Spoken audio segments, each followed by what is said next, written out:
नमस्कार. भारत शक्ती मराठीच्या सारांश या नव्या भागामध्ये आपल्या सगळ्यांचं मनापासून स्वागत. सध्या आपण पाहतोय की पाकिस्तानच्या बलुचिस्तान प्रांतामध्ये अशांततेचं वातावरण आहे. मग तो प्रवासी ट्रेनचा हायजॅक असो किंवा मग नुकताच लष्करी कॉन्व्हॉयवर झालेला हल्ला असो आणि या सगळ्या घटनांची जबाबदारी घेतली आहे ती BLA अर्थात बलुचिस्तान लिबरल आर्मीने.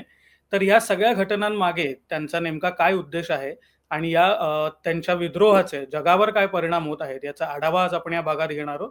आणि याकरता आपल्याकडे मार्गदर्शन करण्यासाठी आहेत ज्येष्ठ जागतिक घडामोडींचे ज्येष्ठ अभ्यासक चंद्रशेखर नेने सर. सर, तुमचं खूप खूप स्वागत भारत शक्तीमध्ये. नमस्कार. धन्यवाद वेद. मला आवडेल इथे येऊन व्हिडिओ करायला. जरूर. थँक्यू. नक्कीच, नक्कीच. जसं आपण उल्लेख केला मी सुरुवातीला, की सध्या BLAच्या ज्या दहशतवादी कारवाया चालू आहेत, त्यामुळे एक अशांततेचं वातावरण पसरलेलं आहे आणि ह्या घटनांचा कुठे ना कुठेतरी जगावर परिणाम होतोय, जागतिक घडामोडींवर परिणाम होतोय. तर बरोबर. त्याविषयी कसं सांगाल? आणि मला वाटतं आपण सुरुवात करूया, की BLAचा नेमका उदय कुठून झाला, कसा झाला आणि बलुचिस्तानी लोकांना स्वतंत्र बलुचिस्तान हवं असं वाटण्यामागे नेमकी त्यांची काय भूमिका होती? बरं. आपण थोडंसं मागे जाऊया इतिहासामध्ये. बलुचिस्तान हा भाग जो आहे, तो साधारण भारताच्या पूर्वेला आहे आणि पाकिस्तान सध्याचं जे आहे, त्याच्या नैऋत्येला तो आहे. म्हणजे पूर्व आणि दक्षिण पूर्वेला पाकिस्तानच्या सॉरी, भारताच्या पश्चिमेला आहे आणि पाकिस्तानच्या दक्षिण पश्चिमेला आहे, नैऋत्येला आहे. तर हा जो भाग आहे तो एक त्या भागात एक खूप मोठं वाळवंटी प्रदेश आहे आणि तरी त्या भागाचं क्षेत्रफळ खूप मोठं आहे. आजच्या पाकिस्तानमध्ये जे बलुचिस्तान आहे ते पाकिस्तानच्या 44% भूभाग त्यांच्याकडे आहे. परंतु वाळवंटी भाग असल्यामुळे आणि महत्वाच्या नद्या बिद्या अजिबात नसल्यामुळे तिथली लोकसंख्या खूप कमी आहे. तर साधारण असं म्हटलं जातं की बलुचिस्तान मधली सध्याची लोकसंख्या 1,20,20 एवढी असेल, तेव्हा की उरलेला पाकिस्तान जो आहे म्हणजे 66% जो पाकिस्तान उरलेला आहे त्या 56%, त्या 56% पाकिस्तानची लोकसंख्या 24 कोटी आहे. तर तुमच्या लक्षात आलं असेल की बलुचिस्तानमध्ये माणसं फार थोडी आहेत. पण तरी बलुचिस्तान महत्वाचा का आहे? 2 कारणांनी. एक तर त्या ठिकाणी खूप तऱ्हेची खनिज संपत्ती आहे. अगदी गॅस आणि ऑइल म्हणजे क्रूड ऑइल आणि गॅस हे सुद्धा बलुचिस्तानमध्ये सापडतं. बलुचिस्तानमध्ये सुई नावाचं एक जे क्षेत्र आहे तिथे पाकिस्तानातलं एकमेव गॅस आणि ऑइलचं क्षेत्र आहे. आणि त्याच्याशिवाय युरेनियमच्या खाणी आहेत, पाऱ्याच्या खाणी आहेत, तांब सोन्याच्या खाणी आहेत. त्यामुळे अतिशय मिनरल रिच असा तो भाग आहे. उरलेल्या पाकिस्तानामध्ये काय आहे? तर उरलेल्या पाकिस्तानामध्ये फक्त शेती आहे. बाकी पाकिस्तानात खाणी बिणी काही नाहीये. उत्तरेला गिलगिट बाल्टिस्तान आहे, तिथे थोडंसं मिठाच्या खाणी आहेत आणि गिलगिटमध्ये पुन्हा असेच मिनरल रिच आहेत. पण तो मूळ पाकिस्तानचा भाग नव्हे, तो भारताकडनं बळकावलेला भाग आहे. आता काश्मीर वेगळंच बरं का, त्याच्याबद्दल मी बोलतच नाही. गिलगिट बाल्टिस्तान हे उत्तरेचं मी सांगतोय. आणि बलुचिस्तानचं एक वैशिष्ट्य असं आहे की बलुचिस्तानच्या ज्या सीमा आहेत म्हणजे सध्याच्या बलुचिस्तानच्या सीमा त्या त्याच्या उत्तरेला अफगाणिस्तान आहे, पूर्वेला त्याच्या पाकिस्तान संबंध आहे, दक्षिणेला अरबी समुद्र आहे आणि पश्चिमेला इराण आहे. त्यामुळे पाकिस्तानचा परदेशाशी संबंध हा बलुचिस्तानमध्ये बऱ्याच ठिकाणी होऊ शकतो. दुर्दैवाने बलुचिस्तानची सीमा भारताला मात्र कुठेही लागून नाहीये. आणि याचा परिणाम असा झाला की जेव्हा ब्रिटिशांनी भारत ताब्यात घेतला, एक एक संस्थानं ते ताबीज करत गेले, तर बलुचिस्तानात मध्ये अशा 4 संस्थानं होती. त्याला रियासती आपण म्हणूया. त्याची सर्वात मोठी रियासत होती कलात. तर कलातचे जे खान होते, खान हे तिथल्या प्रमुखाचं एक नामाभिधान आहे. मीर मोहम्मद खान त्यावेळेला जे होते, तर कलात हे सर्वात मोठं होतं आणि कलातच्या दक्षिणेला मकरान आणि लास्ट बेला असे 2 रियासती होत्या. त्यातलं मकरानही बऱ्यापैकी मोठं होतं आणि मकरान हे संपूर्णपणे अरबी समुद्राच्या काठी होतं. आणि एक गंमत म्हणजे आताच जे ऐकलेलं आहे गवादर किंवा ग्वादर नावाचं जे बंदर आहे ते मकरान प्रांतात आहे. आणि त्याहून गमतीचा भाग असा की हा मकरान प्रांत ओमानच्या सुलतानाच्या ताब्यात होता.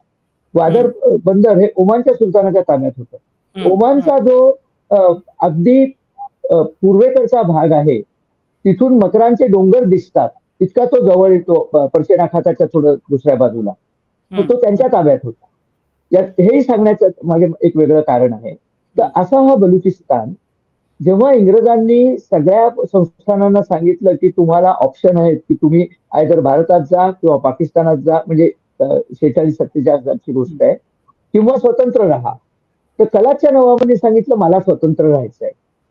आणि हं, इंग्रजांनी सुरुवातीला ते मान्य केलं आणि स्वतंत्र राहायचं म्हटल्यानंतर कलाचे नवाब पाकिस्तानमध्ये कराचीला गेले आणि हं, तिथे जिन्ना अगोदर तिथे आलेलेच होते त्यांच्याबरोबर स्वाक्षऱ्या झाल्या, काही एक डॉक्युमेंट साईन केली मुस्लिम लीग हं, बरोबर की कलात हं, आता स्वतंत्र राहील.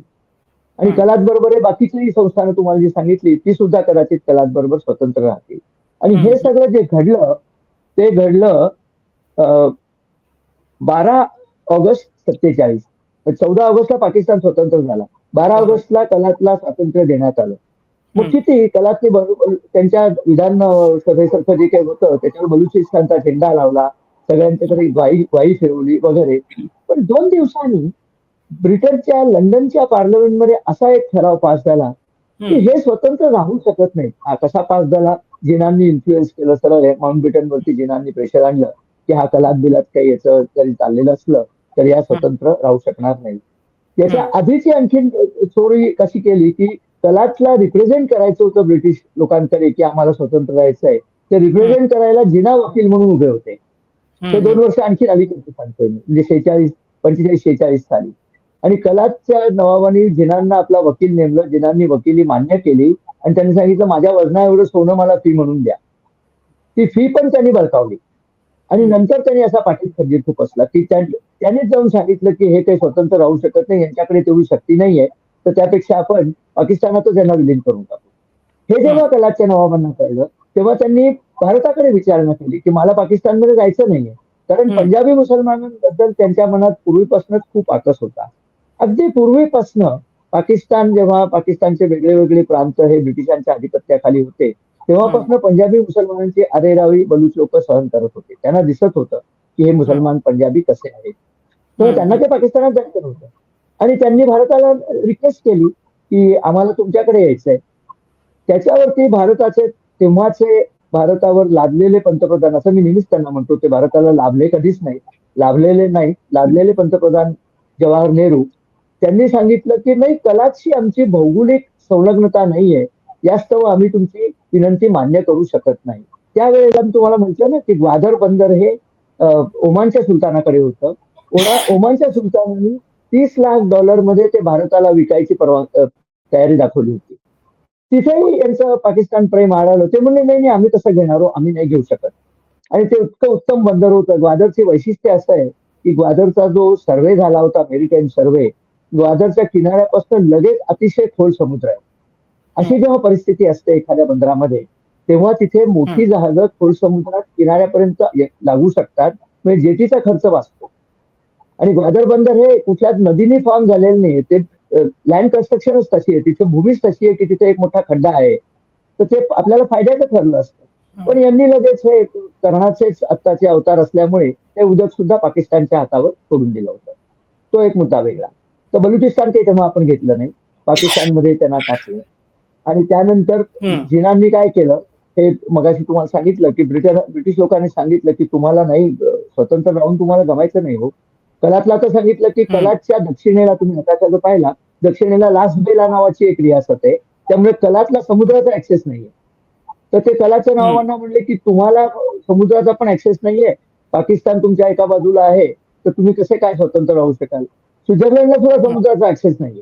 पण स्वित्झर्लंड स्वतंत्र राष्ट्र आहे ना, काहीतरी वेगळी कारणं द्यायची. त्याला काही अर्थ नव्हता त्यांच्या बोलण्याला. पण याच वेळेला पाकिस्तानची तयारी चालली होती की जुनागड आणि भोपाळ आणि हैदराबाद हे सुद्धा पाकिस्तानात सामील व्हावं. त्यांना कुठे समुद्राचा ऍक्सेस होता? एनिवे, त्या हं, सगळ्या सबबी दिल्या आणि कलाच्या नावावर ते विचारायला गेले की इंग्रजांनी परवा तर आम्हाला परवानगी दिली, आम्ही स्वातंत्र्य दिन साजरा केला. म्हटलं असं हं, त्यांनी 2 दिवस आधी स्वातंत्र्य दिन साजरा केला. हा काय प्रकार झाला? तर तिथे जिनांनी त्याच्या कानावरती बंदूक ठेवली आणि त्याला सांगितलं की तू आता इथे सही कर तामिलनाम्यावर, नाही तर तुला गोळीच हं, घातली जाईल. तेव्हा अंडर हं, प्रोटेस्ट मीर मोहम्मद खान यांनी ती सही केली आणि बलूच लोकांना ते अजिबात आवडलेलं नाही. मी म्हटलं असं बलूच लोकांना पंजाबी मुसलमान अजिबात आवडत नाही. पण काय हं, करतात? ते झाले.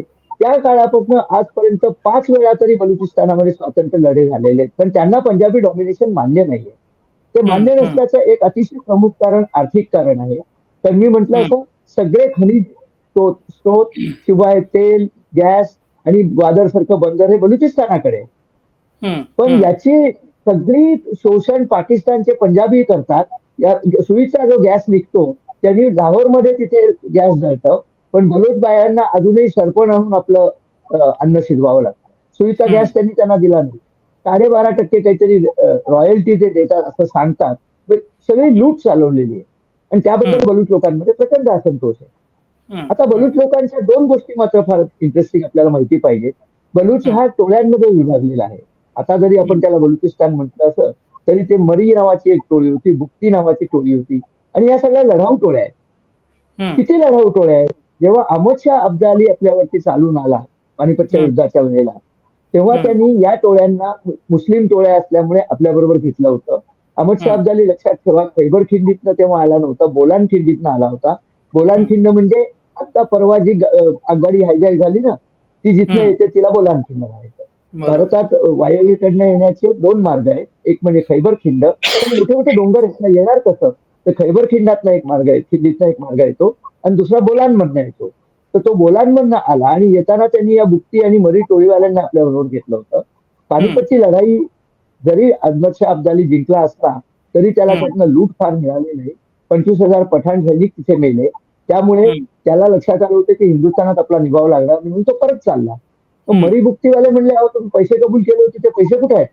हा म्हणला, हम्म, मला इथे लूट मिळालीच नाही, मार खायला लागलाय. तर पैसे बिसे काही नाही, पण मी जे मराठे पकडलेत गुलाम ते तुम्ही घेऊन जा. हम्म, ते मरी आणि बुक्ती टोळीवाले मराठ्यांना घेऊन गेले. हम्म, पुढे हे तितके कट्टर इस्लामी नसल्यामुळे त्या मराठ्यांना त्यांचे रीतिरिवाज पाळण्याची बरीचशी सूट दिली होती. आज त्यांचे हम्म, वंशज बुक्ती मराठा धर्म त्यांचा मुस्लिम आहे, पण त्याचे अनेक रीतिरिवाज, कुंकू लावणं, मंगळसूत्र घालणं स्त्रियांचे पर्टिक्युलरली असे हम्म, मराठीची साम्य आहेत, मराठ्यांची साम्य आहे. तर ते बुक्ती अच्छा. मराठा नावाची एक जमातच तिथे तयार झालेली आहे. हम्म, हम्म, आता हा वेगळ्या वेगळ्या टोळ्यात विभागलेला होता. हम्म, नंतर टोळ्यांच्याही आपापसात काही कायम सख्य असेलच असं नाही. पण सगळ्यांच्या लक्षात आलं की पंजाबी मुसलमान आणि पाकिस्तानांनी आपलं शोषण चालवलेलं आहे आणि त्या शोषणाच्या विरुद्ध बलूच लोकांनी कायम लढा दिलेला आहे. आणि मी हम्म, म्हटलं हे लढाऊ जमाती होती. असं म्हटलं जातं बलूच माणसाला बंदुकीचा वापर अतिशय चांगला करता येतो. उत्कृष्ट नेमबाज ते लोक असतात. तर हम्म, त्यांनी जमेल तिथे पाकिस्तानी सैन्याशी लढे दिलेले आहेत, पाकिस्तानी सरकारशी लढे दिलेले आहेत. हे हम्म, सगळं होत असतं हम्म, आणि यांनी बलुचिस्तानात प्रचंड कत्तली केल्या. त्यांच्या सगळ्या क्रांतिकारी चळवळींवरती यांनी आघात केले. तुम्हाला हम्म, सांगितलं ना बुक्ती आणि मरी या दोन मुख्य ट्राईब होत्या. तर सरदार नवाब खान बुक्ती हे त्यांचे एक लीडर होते आणि ते पाकिस्तान सरकारमध्ये सुद्धा मंत्री राहिलेले. Minister of state for defence वगैरे राहिलेला मनुष्य 2006 साली बलूच लोकांच्या स्वातंत्र्याकरता प्रयत्न करण्याचा गुन्हा त्यांच्यावर ठेवून मुशर्रफनी सैन्य पाठवून त्यांना कोहलू नावाची त्यांची एक जी ढाक्यापासून 150 किलोमीटर पूर्वेला अशी जागा होती, त्यांचा गड होता तिथे, तिथे त्यांना ठार मारलं. 26 ऑगस्टला त्यांना हम्म, ठार मारलं असल्यामुळे 26 ऑगस्ट हा बलुचिस्तानचे लोक अजूनही बलिदान दिवस म्हणून मनवतात. मनवतात म्हणजे त्या दिवशी ते काहीतरी भयंकर करून हम्म, दाखवतात. तर असं त्या हम्म, बुक्तींना मारून टाकलं. एकाने अनुभव सांगितला होता की हेलिकॉप्टरमध्ये त्यांना घेऊन वर जातात आणि म्हणतात तुम्हाला बलुचिस्तानचं फार प्रेम आहे ना, तर बघा खाली खाली बलुचिस्तान दिसतोय आणि त्याला लाच घालतात, तो खाली पडून मरतो. असे कित्येक लोक त्यांनी मारलेले. हम्म, पाकिस्तानी सैन्य आणि पाकिस्तानी हे जे काय ते अत्यंत रासवट आणि क्रूर जमात आहे, त्यांनी ते हम्म, बलूच लोक असे मारले. हम्म, इथे एक हम्म. जाताना तर सांगायला सर तुम्ही खूप छान आढावा घेतलात की कशा प्रकारे वर्षानुवर्ष होत आलेला अन्याय आणि त्यातून हा कुठेतरी जो विद्रोह आपल्याला बीएलएचा पाहायला मिळतोय बलुचिस्तान लिबरल करेक्ट. आर्मीचा. तर हो, चीन वरही अनेकदा बीएलएने जे आहे ते टार्गेट केलेलं आहे चीनला आणि बरोबर, असाही त्यांचा आरोप बरोबर. होता की ग्वादर बंदरामुळे जे मूळ बलुचिस्तानी मच्छीमार होते ते कुठेतरी संपुष्टात हो, आले होते आणि आमच्यावर अन्याय बरोबर. झालेला होता त्या अर्थाने. तर हो, त्या एकंदर प्रकरणावर आणि चीनला जे टार्गेट केलंय त्यांनी वारंवार त्याविषयी तुम्ही काय सांगाल? हो, बरोबर. पहिली गोष्ट म्हणजे तुझ्या पहिल्या प्रश्नाचं पूर्ण उत्तर मी द्यायचं राहून गेलो होतं की बीएलए कधी तयार झाली? हम्म, बलुचिस्तान लिबरेशन आर्मीचा उगम कधी झाला? हम्म, त्याचे दोन उगम सांगितले जातात. हम्म, 1979 मध्ये जेव्हा रशिया अफगाणिस्तानात घुसला आणि हम्म, रशिया घुसल्यानंतर त्याला लढायला अमेरिका आणि पाकिस्तान एकत्र झाले आणि हम्म, त्यांनी रशिया विरुद्ध मुजाहिदीन पाठवायला सुरुवात केली. तर हम्म, त्यांना त्यांच्याच शस्त्रांनी उत्तर देण्याकरता रशियानी मिशा आणि साशा नावाचे दोन केजीबी ऑफिसर्स बलुचिस्तानमध्ये पाठवले आणि हम्म, बलूच लोकांना ट्रेन केलं की तुम्ही पाकिस्तानला इकडनं हल्ला करा. शत्रूचा शत्रू तो आपला मित्र या नात्याने. आणि तेव्हा बलुचिस्तान लिबरेशन आर्मीची स्थापना झाली असा एक मतप्रवाह आहे. दुसरा मतप्रवाह आहे की 2000 साली यांची स्थापना झाली. आत्ताची जी मॉडर्न BLA आहे त्याची स्थापना 2000 साली झाली. आता त्यांच्याकडे 6000 ते 10,000 लढाकू ज्याला म्हणतात योद्धे आहेत. आणि विशेष म्हणजे त्यांनी स्त्रियांना सुद्धा ह्याच्यात सामील केलं. कारण लोकसंख्या कमी आहे ना, लढायला माणसं नाही आहेत पुरेशी, म्हणून स्त्रियांना सुद्धा मुजाहिदीन आणि सुसाईड बॉम्बर म्हणून त्यांनी तयार केलेलं आहे. ही त्यांची घटना. आता ग्वादर बंदराचं सांगतो. ग्वादर हे जे बंदर आहे ते जर तुम्ही पाहिलं तर पर्शियन आखातापासून फार लांब नाहीये. ग्वादरच्या पश्चिमेला इराणचं चाबहार नावाचं ग्वादरसारखंच बंदर आहे. तर ग्वादर आणि चाबहार या दोन्ही बंदरांचे उल्लेख अलेक्झांडरच्या काळापासून आहेत बरं का. अलेक्झांडर जो भारताच्या स्वारीवरती येऊन असफल होऊन परत गेला, तो असफलच झाला. सफल झाला असता तो पुढे नसता का आला आणखी, तो तिथनच परत गेला. पोरसाशी त्यांनी संधी केली, पोरसाला हरवलं पण संधी केली, असं कोणी करत नाही. त्यामुळे ती लढाई अनिर्णित झाली होती. झेलम नदीच्या काठावरती लढाई झाली होती आणि तो परत जो गेला तो समुद्र मार्गाने गेला. कारण त्याला वाटेच्या बलुची लोकांनी खूप त्रास दिला. हे टोळीवाले सगळे पहिल्यापासून लढवतो तुम्हाला सांगितलं. तर तो गेला, त्याला ही 2 बंदर लागलेली आहेत. ग्वादरही लागलंय आणि चाबहार पण लागलंय. तर ग्वादर, चाबहार आणि नंतर तो पर्शियन आखातात शिरला. मग कुवेतच्या समोर एक फलाका नावाचं बेट आहे, फलाकाला त्यांनी गस्ती केली आणि मग तो पुढे इराकच्या म्हणजे बसरा बंदरात लागून खुष्कीच्या मार्गाने इजिप्त पर्यंत पोहोचला. असं अलेक्झांडरचा प्रवास कसा आहे. म्हणजे ही बंदर इतकी ऐतिहासिक आहे, ते मला सांगायचंय. ती ऐतिहासिक का आहे, कारण दोन्ही बंदरांपाशी समुद्र खूप खोल आहे. त्याचे 2 फायदे होतात. एक तर खोल पाणी असलं की मोठे मासे सुद्धा तिथे येतात. इथे आता आपला दुसरा भाग येतो की मोठे मासे तिथे आले म्हणजे कोळ्यांना आपल्या होड्या फार लांब न नेता मोठे मासे पकडता येतात. त्यामुळे आणि मुळात बलुचिस्तानमध्ये वाळवंट आहे, सिस्तानमध्येही वाळवंट आहे. या सगळ्या बलुच मासेमारी लोकांचं ते उदरनिर्वाहाचं साधन होतं. फारशी पिकं तिथे येत नाहीत, पाऊस खूप नाहीये. त्यामुळे जाऊन मासे पकडायचे आणि त्याच्यावर उदरनिर्वाह करायचा, मासे विकायचे, हा त्यांचा पारंपरिक व्यवसाय होता. आणि ते म्हटलं असतं की खोल पाणी असल्यामुळे मोठे मासे जवळच येत असल्यामुळे त्यांच्या शिराची बोट घेऊन, तेव्हा तर काही मोटरबोटी नव्हत्या, आणि ती शिराची बोट घेऊन ते 100 फार तर 3-4 मैल 5 मैल पर्यंत समुद्रात जाऊन मासे पकडून आणत असत आणि त्याच्यावर त्यांचं बरं घालायचं. पाकिस्तान सरकारला इतकी हाव सुटलेली आहे की ग्वादर बंदर जे आहे ते चीनला आवडलं, हे त्यांच्या लक्षात आलं. चीनला का आवडलं? चीनचा सगळा जो जगडव्या इंडस्ट्रीयल ग्रोथ करायची आहे, त्यांना तेल आणि नैसर्गिक वायू प्रचंड प्रमाणावर लागतात. ते तेल आणायचं होतं पर्शियन आखातातनं. बरं, पर्शियन आखातातनं चीनी टँकरने तेल घेतलं की तो भारताला वळसा घालून सिंगापूरच्या मलाक्का सामुद्रधुनीतनं जाणार. मलाक्का सामुद्रधुनी सध्या भारतीय नौदलाच्या ताब्यात आहे, आपल्याला माहित नसेल. सिंगापूरने भारताला रिक्वेस्ट केली की तिथे चाच्यांचा फार त्रास होतो, त्यांचा बंदोबस्त करायला तुमची नेव्ही तिथे ठेवा. त्यामुळे चीनला साधारण भीती आहे, उद्या भारताचे संबंध बिघडले तर भारत मलाक्का सामुद्रधुनी बंद करून टाकेल, आपलं तेल कुठनं आणायचं. तर तेल आणण्याकरता ग्वादर बंदराचा वापर करावा असं त्यांनी ठरवलं. ग्वादर काय पाकिस्तानचं बंदर आहे, पाकिस्तान त्यांचा गुलामच आहे. पाकिस्तानला त्यांनी सांगितलं की चीन पासून पाकिस्तान पर्यंत आम्ही एक उत्तम रेल्वे, हायवे असा सगळा आणि पाईपलाईन हे सगळं घालून देतो. आणि त्याचं नाव त्यांनी ठेवलं CPEC, China Pakistan economic corridor असं त्यांनी त्याचं नाव ठेवलं. त्या सीपेक आम्ही घालून देतो आणि सीपेकचं टोक म्हणजे ग्वादर बंदर. तर ग्वादरचं अगदी साधं बंदर होतं तेव्हा.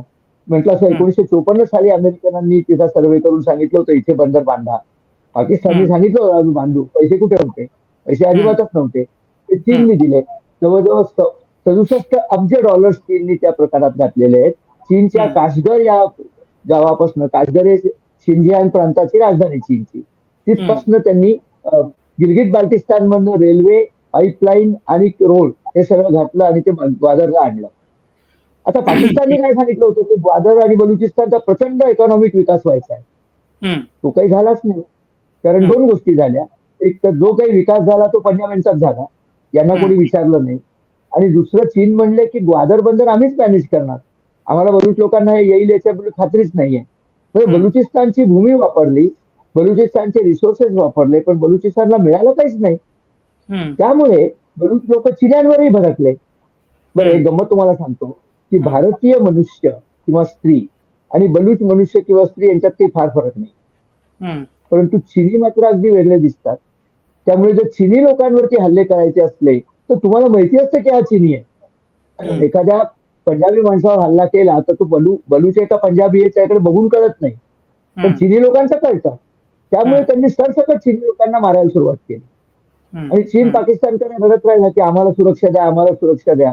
मला वाटतं पाकिस्तानने सांगितलं की आम्हाला त्यांच्याकडनं सुरक्षा दे, तुम्हाला कसली कपाळाची सुरक्षा दे. तर त्यामुळे चीनने आपले गार्ड्स पण स्वतःचे आणले, पोलीस स्वतःचे आणले. लोकल पॉप्युलेशनला तर ग्वादर बंगल्यात जाताच येत नाही. आणि त्याहून निर्लज्जपणा पाकिस्तानची हाव एवढी वाढली की पाकिस्ताननी अरेबियन समुद्रामध्ये मासेमारी करण्याकरता चीनला खुलं रान सोडलं. चीनी लोक मोठे ट्रॉलर घेऊन येतात तिथे. त्यांनी मासळी सगळी नेली की लोकल जे आहेत कोळी त्यांना मासळीच मिळत नाही. मी म्हटलं असं 4 ते 5 मैलाच्या परिसरात त्यांना मासळी मिळायची. आता 50-100 मैल गेले तरी मासळी मिळत नाही आणि ती शिराची बोट जात नाही 50-100 मैल. त्यामुळे त्यांच्या जीवनावरच घाला पडला. जेवतील काय मासळी नसली तर. त्यांना लक्षात आलं याचा गुन्हेगार कोण आहे, चीन आहे. म्हणून दिसतील त्या चिन्याला मारायचा सपाटा लावला. मध्ये तर त्यांनी कराचीमध्ये 4 जपानी माणसांनाच मारायचा घाट घातला. तर ते चिनीसारखेच दिसतात ना. मग त्यांना सांगितलं अहो जपानी येतील का, चीनची काही संबंध नाही. पण हे जरी असलं तरी कराची स्टॉक एक्सचेंजवरती मध्ये जेव्हा हल्ला झाला बलोच लोकांचा, तेव्हा त्यांनी तिथे जे चिनी चेहऱ्याचे लोक होते त्यांना मारलेलंच आहे. त्यामुळे चिन्यांच्या इथे भयंकर विरोध आहे. त्यामुळे चीनने पाकिस्तानला सांगितलं तुम्हाला जमत नसलं तर आम्ही आमचे पोलीस आणि आमचं सैन्य काढून इथे ठेवू. म्हणजे काय तुम्हाला आमची वसाहत करून टाकू. ते सगळं अजून चालूच आहे. चीनच्या लोकांना ते म्हणून मानतात की त्यांना ग्वादर बंदर बंद पडायचंय. 67 अब्ज डॉलरची इन्व्हेस्टमेंट पूर्ण गाळात गेली म्हणजे चीनला धडा मिळेल की आपण भलत्या ठिकाणी गेलो. हे त्यांचं मूळ कारण आहे. त्यामुळे ग्वादरच्या आसपास कायम दहशतवादी हल्ले ते करत असतात. हा प्रकार आहे. सर या संपूर्ण प्रकरणाकडे US म्हणजे अमेरिका ज्याला आपण एक महासत्ता म्हणून ओळखतो आणि कुठलीही जागतिक घडामोड असेल, मग ते कुठलंही हमासचं युद्ध असेल किंवा कुठलीही अन्य जागतिक घडामोडी असेल त्याच्यामध्ये अमेरिकेचा हस्तक्षेप असतोच. तर BLAचं जे हे सगळं प्रकरण आहे त्याकडे अमेरिका एक महासत्ता म्हणून कसं पाहते किंवा अमेरिकेचा प्रत्यक्ष किंवा अप्रत्यक्ष काही सहभाग किंवा भूमिका त्यावर आहे का? आता असं पहा, आपण जेव्हा अमेरिका म्हणतो तेव्हा आता अमेरिकेमध्ये इतका बदल झालाय की ट्रम्पच्या आधीची अमेरिका आणि ट्रम्पच्या नंतरची अमेरिका असे 2 विभाग करायला पाहिजे. ट्रम्पच्या आधीची अमेरिका जी बायडन चालवत होते 4 वर्ष, मागील 4 वर्ष, ती पूर्ण पाकिस्तान धार्जिणी होती आणि तेव्हा त्यांचं BLAला सपोर्ट नव्हता. पण पाकिस्तानच्या विरुद्ध ते अमेरिकेच्या विरुद्ध अशी काहीशी भूमिका होती. पण तेव्हा अमेरिकन सैनिकांच्या लक्षात आलं होतं की BLAचा प्रॉब्लेम पाकिस्तानला पुढे जास्ती खतरनाक होऊ शकतो. अफगाणिस्तानचा प्रॉब्लेम पाकिस्तानला खतरनाक होऊ शकतो आणि पाकिस्तान हा मुळात आपल्या विरुद्धच आहे ते त्यांना कळलं होतं. कारण 9/11चे जे पायलट आहे त्यांचं ट्रेनिंग पाकिस्तानच्या खर्चाने झालेलं आहे. ते सगळे पाकिस्तानला माहिती होते आणि ओसामा बिन लादेन स्वतः नाही का 10 वर्ष पाकिस्तानात लपून राहिला होता. त्यामुळे जेव्हा अफगाणिस्तानमधनं अमेरिका पळून गेली 21 साली, तेव्हा त्यांनी जाताना जो प्रचंड शस्त्रसाठा ठेवला होता. आता त्याचं रहस्य कळतंय की तो शस्त्रसाठा त्यात छोटी शस्त्र नंतर बॉम्ब वगैरे सगळ्या गोष्टी होत्या, अमेरिकन डॉलर्स होते. तो सगळा अशा करता ठेवला होता की तो या बलूच आणि अफगाण जे दहशतवादी आहेत त्यांना मिळावा जेणेकरून ते पाकिस्तानी सैन्याला हरवू शकतील. आणि तसं झालेलं आहे. बलूचला आता BLAने परवा जे कांड केलं की रेल्वे हायजॅक केली वगैरे किंवा इतरही दहशतवादी हल्ले करतात त्यांची शस्त्र जर पाहिली तर सगळी American top of the line शस्त्र आहेत. पण ती अफगाणिस्तानातच त्यांनी मिळालेली. तर सध्या अफगाणिस्तान आणि BLAचं एकदम सख्य आहे. तर त्या प्रकारामध्ये त्यांनी आपल्याच पॉप्युलेशनचे मुर्दे पाडत पैसे कमवण्याचा मार्ग चालू ठेवलेला आहे आणि BLA वगैरे हे सगळे सपोर्ट करण्यासारखे आहेत. त्याला ते अमेरिका आता BLAच्या विरुद्ध नाहीये. किंबहुना अमेरिकेची आता इच्छा आहे की पाकिस्तानचं तळपट व्हावं. कारण पाकिस्तान आता कोणाच्याच तयात राहिलेलं नाहीये आणि कोणालाही तिथे जाऊन काही मिळत नाही. त्यामुळे आता BLAला अमेरिका सपोर्ट करते. फक्त ओपनली करत नाही सपोर्ट. जसं अमेरिकेने मोदींना सांगितलं परवा की बांगलादेशाचं काय करायचं ते तुम्हीच बघून घ्या, म्हणजे आम्ही त्याच्यात मध्ये पडणार नाही. तसाच काहीसा सल्ला त्यांनी मोदींना बलुचिस्तान बद्दल दिला असण्याची शक्यता नाकारता येत नाही. आणि आपले national security adviser Ajit Doval यांनी तर 8 वर्षापूर्वी स्पष्टच सांगितलं होतं पाकिस्तानला की तुम्ही जर दहशतवादी हल्ले थांबवले नाहीत तर बलुचिस्तान तुमच्याकडे राहणार नाही. याचा अर्थ बलुचिस्तानवरती आमचे लोक जातील, त्यांना ट्रेन करतील, त्यांना शस्त्रास्त्र पुरवतील आणि तुमचा तिथला अंमल ते झुगारून देतील. ही गॅरंटी जवळजवळ मोदींच्या तर्फे शहा यांनी दिलेली होती. आणि तसं सुद्धा चाललंय. सध्या तेच चाललेलं आहे. त्यामुळे बीएलएच्या बाजूने अमेरिका आहे असं म्हणायला आता हरकत नाही. अच्छा. सर, BLAच्या या विद्रोहामागचं कारण आपण मगाशी जाणून घेतलं काही उत्तरांमधनं. पण त्या हम्म. पार्श्वभूमीवर BLA सध्या जे विद्रोही कारवाया करते, मग ते मी जसं म्हटलं की पॅसेंजर ट्रेनचा हायजॅक असो किंवा कॉन्वॉयवर हल्ला असेल, तर ह्या मागण्या किंवा ह्या मागण्या मागण्यासाठीचा जो पर्याय ते निवडतायत, तो तुम्हाला एक हो. जागतिक घडामोडींचा अभ्यासक म्हणून कितपत रास्त वाटतो? आणि हे जर असंच चालू राहिलं त्यांच्या कारवाया, तर ह्याचे हो. काय गंभीर हो. परिणाम भविष्यात होऊ शकतात? दोन गोष्टी आहेत. एक तर पाकिस्तान राज्यकर्ते आणि पाकिस्तानी सैनिक हे अत्यंत क्रूर आहेत. हं, त्यांना सामोपचाराने जिंकायला कबूतर चाचा सुद्धा कामाला आले नाहीत, तर बीएलएचा काय पाड. त्यामुळे बीएलएला सशस्त्र लढाच द्यायला लागणार आहे. आणि हं, आता तर गंमत अशी झाली आहे, त्यांनी अफगाण लोकांच्या बरोबर संधान साधल्यामुळे आणि हं, म्हटलं ना, अमेरिका ही शस्त्रास्त्र सोडून गेली होती, त्या हं. शस्त्रास्त्रांचा काही योगेना सुद्धा मिळालाय अफगाणिस्तानाच्या थ्रू. कारण हो. अफगाणिस्तानात पुन्हा बलुची आहेतच ना, म्हटलं असं. हं, तर त्यामुळे आता ते ही शस्त्रास्त्र वापरून पाकिस्तानला जेरीला आणतात.